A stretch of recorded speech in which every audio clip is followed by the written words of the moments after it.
दोस्तों आज के इस वीडियो लेसन में हम लोग डिस्कस करने जा रहे हैं सी.ई. एमजोड की एक बहुत ही ज़्यादा फेमस और बहुत ही ज़्यादा पॉपुलर एसे जिसका नाम है civilization and history. I hope कि आप लोगों ने इस एसे के बारे में शायद पहले से भी पढ़ के रखा होगा, इस एसे के बारे में पहले से भी जानते होंगे। अगर नहीं जानते तो कोई नहीं दिक्कत, अभी हम लोग डिस्कस कर लेंगे।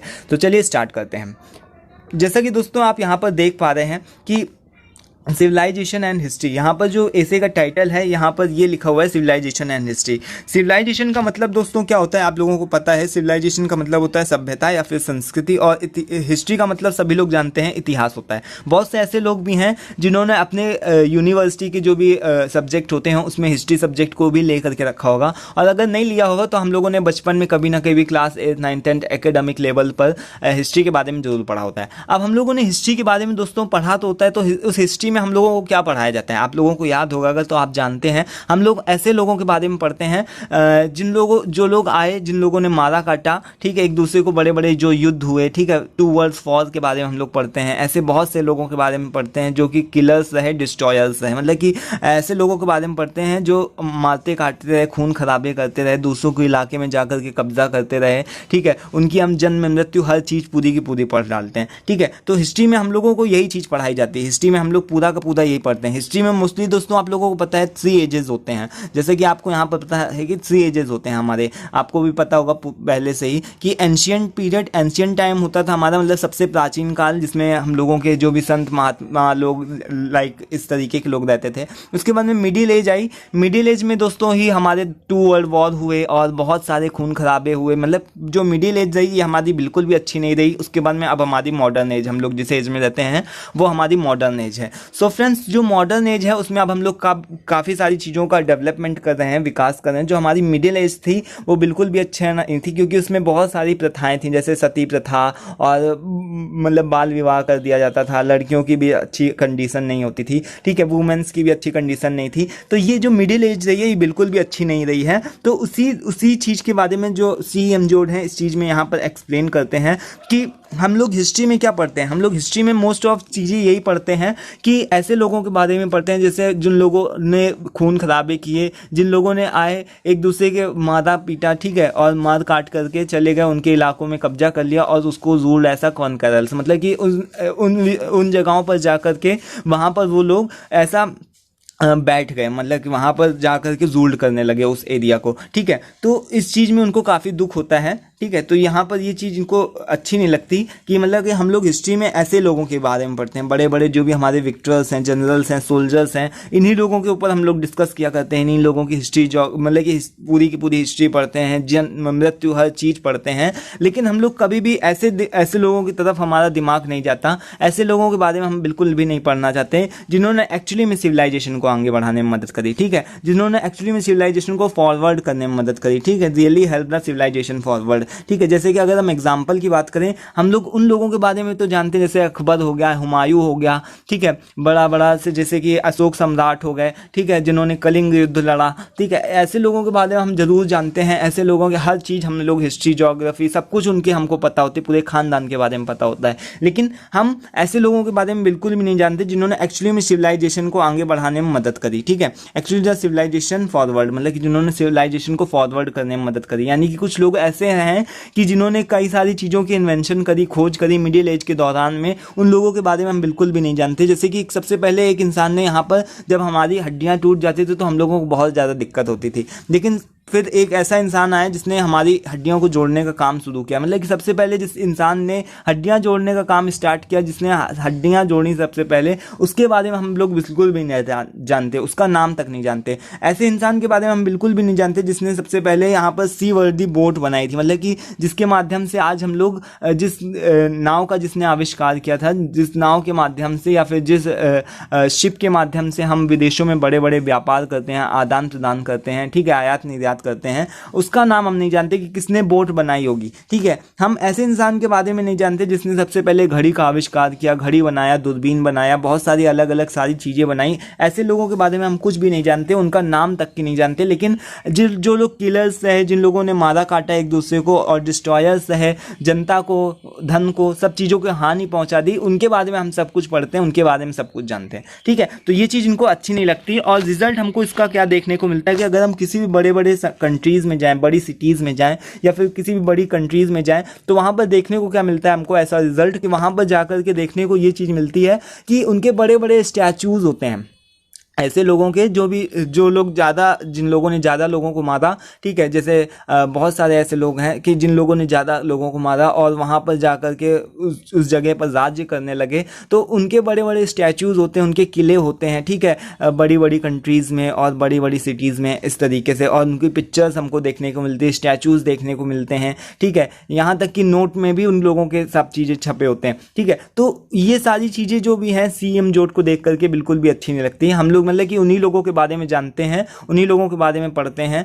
जो लोग किलर्स है, डिस्ट्रॉयर्स है, जिन्होंने सिविलाइजेशन को एक्चुअली में आगे बढ़ाने तो छोड़ो और बल्कि पीछे कर दिया। अगर ये लोग डिस्ट्रॉयर्स ना होते हैं ना दोस्तों, तो सच में आज हम लोग काफ़ी प्रोग्रेसिव होते हैं, ठीक है, हम लोग काफ़ी आगे बढ़ चुके होते हैं, लेकिन इन डिस्ट्रॉयर्स की वजह से ही हम लोग काफ़ी पीछे रह गए हैं, ठीक है। तो ऐसे लोगों के बारे में हम लोग बिल्कुल पढ़ते, लेकिन ऐसे लोगों के बारे में नहीं पढ़ते जिन्होंने सच में सिविलाइजेशन को आगे बढ़ाने में मदद करी हमारी, ठीक है, और जो भी नई नई इन्वेंशंस करी और जिनका उपयोग हम आज के रोज के जीवन में यानी कि डेली लाइफ में जिनका यूज़ कर पा रहे हैं, तो उनके बारे में हम बिल्कुल भी नहीं जानते। उसके बाद में जो CM जोट है वो यहाँ पर ये बोलते हैं कि जो भी किलर्स है, डिस्ट्रॉयर्स है, उनकी तुलना एनिमल्स से करते हैं। वो ये चीज़ बताते हैं कि उनमें और एनिमल्स में कोई सा भी डिफरेंस नहीं है, वो लोग ऐसा एनिमल ही हैं। क्योंकि जैसे कि अगर किसी भी कुत्ते के सामने अगर कोई सी भी एक रोटी डाल दो तो कुत्ते दोनों आपस में लड़ने लगेंगे, एक कमजोर होगा, एक थोड़ा सा ताकतवर होगा, तो जो ताकतवर होगा वो छीन के लेकर के भाग जाएगा। वही सेम हालत यहाँ के विक्टर्स की रही है। जो भी मिडिल एज के विक्टर्स रहे हैं, जो बड़े बड़े विजेता रहे हैं, जिनके बारे में हम लोग पढ़ते हैं और सोचते हैं अरे ये इतना बड़ा राजा रहा है, तो वही हालत इनकी रही। ये ऐसे लोग रहे हैं, ऐसे जानवरों की तरीके रहे हैं जिन्होंने दूसरे के हक को मारा, दूसरे के हक को खा लिया, वहां पर से उनको मार करके चले गए, हरा दिया, युद्ध में परास्त कर दिया, बस किसके बदौलत? अपने ताकत की बदौलत।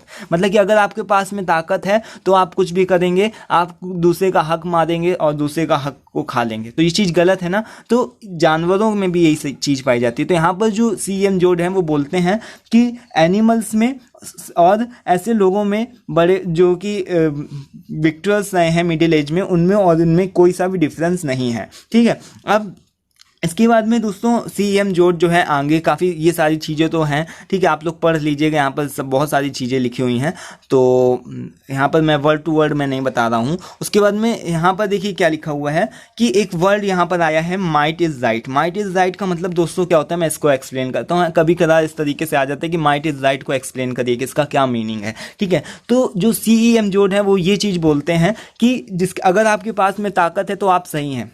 ये क्या, आप खुद सोच करके देखिए 2 मिनट, मैं जो बोल रहा हूँ वो क्या सही है कि अगर आपके पास में ताकत है तभी आप सही रहेंगे। तो ये चीज़ बिल्कुल भी गलत है ना कि अगर आपके पास में ताकत है तो उसका मतलब ऐसा थोड़ी नहीं कि आप कुछ भी करेंगे उसको, मतलब कि आपको जो भी काम करेंगे आपको सही होगा, ठीक है। अगर आपके पास में ताकत है तो उसका मतलब कि आप किसी के भी हक को मार लेंगे, किसी को भी मार गिराएंगे जाके, किसी को भी हरा देंगे और उसके स्थान पर जाकर के आप उसके जगह को कब्जा कर लेंगे। ऐसी चीज़ नहीं है, बिल्कुल भी ये चीज़ गलत है, ठीक है, ऐसा नहीं होना चाहिए। और जो लोग ऐसा मानते हैं कि नहीं ऐसा ही होता है, ऐसा ही होता है, जिसके पास में आज के समय में पावर है, शक्ति है, वही सही है, तो उसको ये चीज़ लाइन को बतानी चाहिए कि माइट इज राइट। माइट का मतलब होता है दोस्तों शक्ति और राइट का मतलब होता है सही, ठीक है। तो यानी कि अगर आपके पास में शक्ति है तो ही सही है आप, तो ये चीज़ तो बिल्कुल भी गलत है, ठीक है। तो माइट इज राइट को आपको एक्सप्लेन करने को आ जाएगा, तो यहाँ पर इस चीज़ को बताएंगे कि जो भी ऐसी साइड जो कि जिसने ज़्यादा लोगों को मारा, जो जीत गई, जो साइड वॉन हो गई, ठीक है, किल्ड मोस्ट हैज़ वॉन, ऐसी साइड जो कि जिसने दूसरे लोगों को ज़्यादा मारा और जीत गई, ठीक है, तो वो साइड जीत गई, मतलब कि वो क्या सही थी? वो सही नहीं हो सकती, ठीक है, वो भी गलत हो सकती है, लेकिन बस किसके बदौलत जीती, किसके बल पर जीती? अपने ताकत के बल पर। तो ताकत ही सब कुछ नहीं होता, ठीक है। अगर आपके पास में ताकत है तो इसका मतलब ये नहीं कि आप सही रहेंगे हमेशा, तो ये चीज़ बिल्कुल भी गलत है। इस चीज़ को आपको ध्यान में रखिए और इस चीज़ को एक्सप्लेन करने की कोशिश करिएगा, ठीक है। अगर कोई सी प्रॉब्लम होती है तो आप प्लीज़ कमेंट बॉक्स में कमेंट करके पूछिएगा, मैं इसके जो भी सारे क्वेश्चन आंसर्स है इसको भी आप लोगों को प्रोवाइड कर दूंगा, ठीक है। अब इस चीज़ को बताने के बाद में दोस्तों फिर यहाँ पर जो CEM जोड़ है वहाँ यहाँ पर नीचे एक नेक्स्ट लाइन में ये एक चीज़ को एक्सप्लेन करते हैं कि हमारे हिस्ट्री में जो भी हमारी मिडिल एज रही है वहाँ पर 2 वर्ल्ड वॉर हो चुके हैं, 2 वर्ल्ड वॉर हो चुके हैं। ठीक है, जैसा कि आप लोगों को भी पता है कि 2 वर्ल्ड वॉर हो चुके हैं, 2 विश्व युद्ध हुए हैं और इसमें जो है people killed in a large number, और इसमें लोगों की जन धन मतलब हर चीज़ की बहुत ज़्यादा हानि हुई है। अगर ये 2 वर्ल्ड वॉर ना होते हैं ना तो हम लोगों का जो भी ह्यूमन बींग्स है वो कई गुना ज़्यादा आगे बढ़ चुके होते हैं, लेकिन इन 2 वर्ल्ड वॉर के पीछे हम लोग काफ़ी पीछे छूट गए हैं। ठीक है, तो in the 2 world war people have been killed in a large number, इसी वर्ल्ड वॉरों की वजह से बहुत सारे लोग मारे गए हैं। But we learn more from these wars, लेकिन हम लोगों ने इन 2 वर्ल्ड वॉर से सीखा भी है। हम लोगों ने बहुत सारा अपना लॉस कर दिया इन वर्ल्ड वॉर में, लेकिन एक चीज़ आपको ध्यान रखनी है कि इन 2 वर्ल्ड वॉर से हम लोगों ने काफ़ी कुछ सीखा भी। ठीक है, क्या सीखा? अब क्या चीज़ हम लोगों ने सीखी? हम लोगों ने ये सीखा कि किस तरीके से अब हम फाइटिंग जो है थोड़ी सी अवॉइड करते हैं। पहले हम लोग ज़रा सी बात में हर चीज़ में लड़ने लगते थे, झगड़ने लगते थे, लेकिन अब हम लोग फाइटिंग को अवॉइड करते हैं। अब हम लोग फाइटिंग नहीं करते ज़्यादा, हम लोग एक दूसरे को बहुत ही ज़्यादा ज़रा सा बात में अब हम लोग नहीं मार देते, फाइट को अवॉइड करते हैं, किलिंग को अवॉइड करते हैं। ठीक है, जैसा कि आपको पता है कि पुराने समय में प्राचीन जो भी हमारे यहाँ पर मिडिल एज रही है, मिडिल एज के समय में स्त्रियों की भी स्थिति बिल्कुल भी अच्छी नहीं थी। ठीक है, तो अब हम लोगों ने थोड़ा बहुत सीख लिया है, थोड़ा बहुत हम लोग सिविलाइज्ड हो गए हैं, थोड़ा सा सभ्य हो गए हैं कि अब हम लोग जो है इस चीज़ को अवॉइड करने लगे हैं, फाइटिंग एंड किलिंग को अवॉइड करने लगे हैं, लेकिन ये अभी भी हमारे होम्स और स्ट्रीट तक ही सीमित है। ठीक है, होम्स और स्ट्रीट तक ही सीमित है, जबकि लेकिन जो हमारे जो अभी हमारे जो भी 2 नेशंस होते हैं, उन 2 नेशंस की अगर हम बात करें कि अगर कोई भी नेशन हो, जैसे कि भारत हो गया, पाकिस्तान हो गया, ठीक है, तो इनमें भी अभी भी बहुत सारे लड़ाइयाँ होती रहती हैं। ठीक है, हम लोगों ने बहुत सारी चीज़ें सीखी, तो फाइटिंग तो अवॉइड करना सीख ली, लेकिन ये हमारी फाइटिंग केवल हमारे होम्स और गलियों तक ही सीमित रह गई है। हम अपने घर की स्त्रियों पर अत्याचार नहीं करते, हम अपने घर, अपने पास पड़ोस मोहल्ले के जो भी लोग हैं उनसे नहीं ज़्यादा लड़ते झगड़ते, लेकिन अभी भी हम लोग 2 नेशंस जो होते हैं, दो कंट्रीज़ होती हैं, उनमें आपस में भी अभी हम लोग मतभेद रखते हैं। हम लोग सोचते हैं कि वो अलग हैं या हम लोग अलग हैं। ठीक है, कि हम लोगों ने अभी भी ये चीज़ नहीं सीखा है कि how to avoid violence in the nations, कि नेशंस के बीच में किस तरीके से अवॉइड करना है फाइटिंग को। ठीक है, किस तरीके से हिंसा को काबू पाना है, ये चीज़ अभी भी हम लोगों ने नहीं सीखा है। ठीक है, अब देखिए लास्ट पैराग्राफ में यहाँ पर ये चीज़ जो है CEM जोड़ बताते हैं कि जो ह्यूमन बींग्स हैं, जो भी ह्यूमन बींग्स हैं बहुत ही उनके पास में कम टाइम है। जो भी ह्यूमन बींग्स हैं जस्ट लाइक अ चाइल्ड, ठीक है, मतलब कि जितने भी हैं ह्यूमन बींग्स हैं जो कि हैं चाइल्ड ही हैं, यंग चिल्ड्रन, ठीक है, बेबीज़ हैं इनफैक्ट, ठीक है, बेबीज़ ही हैं, क्योंकि जो भी हमारा अभी जो भी समय है, बहुत ज़्यादा आए हुए इंसानों को इस धरती पे ज़्यादा समय नहीं हुआ है, और हमारे पास दोस्तों पता है बहुत ही कम समय है। CEM जोड़ ये चीज़ हमसे बोलते हैं कि हमारे पास बहुत ही कम समय है किसी भी चीज़ को सीखने के लिए। ठीक है, तो this jobs as things so that we should not expect much from the rest of man, हमको ज़्यादा मैंस के रेस से एक्सपेक्ट नहीं करना चाहिए। ठीक है, हमको ज़्यादा इंसानों से उम्मीदें नहीं करनी चाहिए, because it has just started and human beings are like very young child. ठीक है, क्योंकि जो भी इंसान होते हैं वो काफ़ी यंग चाइल्ड हैं, ऐसा यंग चाइल्ड हैं, तो हमको इंसानों से ज़्यादा भी उम्मीद नहीं करनी चाहिए। ठीक है, हमको बहुत कुछ सीखना है अपने जीवन में, अगर हमको ये जीवन मिला है तो हमको बहुत सारी चीज़ें सीखनी है। ठीक है, so we have very less time to learn, हमारे पास में बहुत ही कम समय है, लेकिन अगर हम फिर भी कोशिश करें, अगर हम कोशिश करें अपना टाइम मैनेजमेंट करें, सही तरीके से अपना समय का सदुपयोग करें, अच्छे कार्यों में टाइम को लगाएं, then we have oceans of time to learn. तब हमारे पास में ओशियंस ऑफ टाइम का मतलब क्या होता है दोस्तों? बहुत सारा समय है। ठीक है, बहुत सारा समय है हमारे पास में किसी भी चीज़ को सीखने के लिए। ठीक है, तो यही चीज़ यहाँ पर बताई गई है कि अगर हम किसी चीज़ को सीखना चाहें और हमारे पास में समय का मैनेजमेंट हो तो हम बहुत सारी चीज़ों को सीख सकते हैं। ठीक है, तो उसको सीखने के लिए बहुत सारा हमारे पास में समय। ठीक है, तो अब यहाँ पर देखिए क्या लिखा हुआ है कि so now we should be become attentive for our nation. एक काम करिए, आप यहाँ पर जो भी टेक्सटेड एरिया है इसको आप मत देखिए, केवल मुझे सुनिए, मैं आपको क्या बता रहा हूँ, ठीक है। ये तो जो आपका टेक्सटेड एरिया है यहाँ पर, तो ये तो आपको आपकी बुक में भी मिल जाएगा, ठीक है, ऐसा समरी है। लेकिन जो अभी मैं बता रहा हूँ उसको आप लोग सुन लीजिए ताकि आपको ज़्यादा अच्छे तरीके से समझ में आ जाए, ठीक है। तो एक तो ये सबसे बड़ी बात है कि हम लोगों को बहुत सारी चीज़ें सीखनी है और हमारे पास बहुत ज़्यादा कम समय है, बहुत कम समय है। लेकिन अगर हम अपना फिर भी टाइम का अच्छी तरीके से मैनेजमेंट करें, बहुत अगर हमको कुछ सीखना है तो हमारे पास में अगर हम टाइम का मैनेजमेंट कर लेते हैं, सही अच्छे कामों में अपने समय को लगाते हैं, then we have oceans of time, तब हमारे पास में बहुत सारा समय रहेगा, ठीक है। उसके बाद में फिर ये क्या बताते हैं, so now we should be become attentive for our nation. अब हमको अपने देश के प्रति जागरूक हो जाना चाहिए, जागना चाहिए, और लर्निंग न्यू थिंग्स, ठीक है, और नई नई चीज़ों को सीखना चाहिए, नए नए इन्वेंशंस करना चाहिए, तभी हम अपने मतलब कि जो कंट्री है उसको सिविलाइज्ड बना सकते हैं और आगे की ओर प्रोग्रेसिव बना सकते हैं।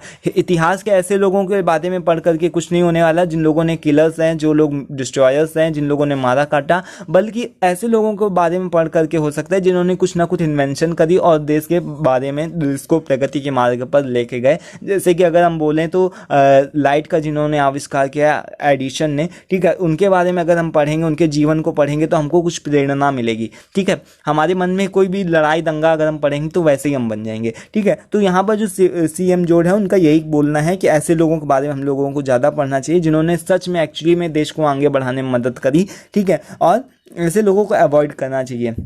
जो भी लोग इस तरीके से रहे हैं तो उनको अवॉइड करना चाहिए, उन ऐसे लोगों के बारे में बिल्कुल भी ज़्यादा नहीं पढ़ना चाहिए, ठीक है। तो हम लोग उसी तरीके से बन सकते हैं। उसके बाद में फिर हम लोग नई नई चीज़ें बनाएंगे, नई नई चीज़ों के बारे में इन्वेंशंस करेंगे और अपने देश को आगे प्रगति के मार्ग पर लेके जाएंगे, ठीक है। Then we can hope for our better times to come, ठीक है।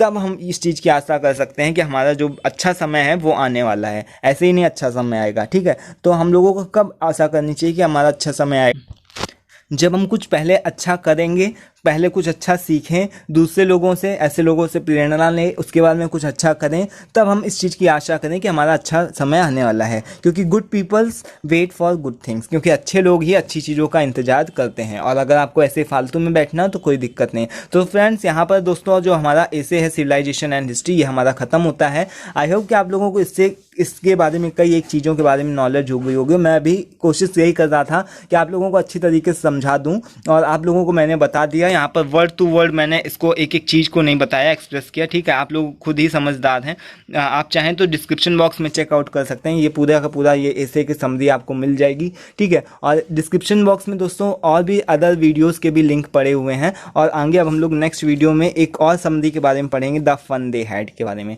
ठीक है। तो बने रहिए हमारे साथ में नेक्स्ट वीडियोस में भी। और दोस्तों, अगर आप चाहें इसके नोट्स वगैरह आपको चाहते हैं तो आप लोग प्लीज़ मुझे फेसबुक में एक मैंने इंग्लिश टू टेक करके ये हमारा जो चैनल है उसी सेम नाम से और सेम आइकन से मेरा एक फेसबुक ग्रुप भी बना हुआ है इंग्लिश टू टेक करके, वहाँ पर आप उसको ज्वाइन कर सकते हैं। तो वहाँ पर उसके सारे मैं नोट्स जो हैं प्रोवाइड कर दूंगा, इसके क्वेश्चन आंसर ऑब्जेक्टिव सब कुछ, ठीक है। तो बने रहिए हमारे साथ नेक्स्ट वीडियो में भी। नेक्स्ट वीडियो में अब हम लोग मिलेंगे, तब तक के लिए thanks for watching this video. Thank you once again.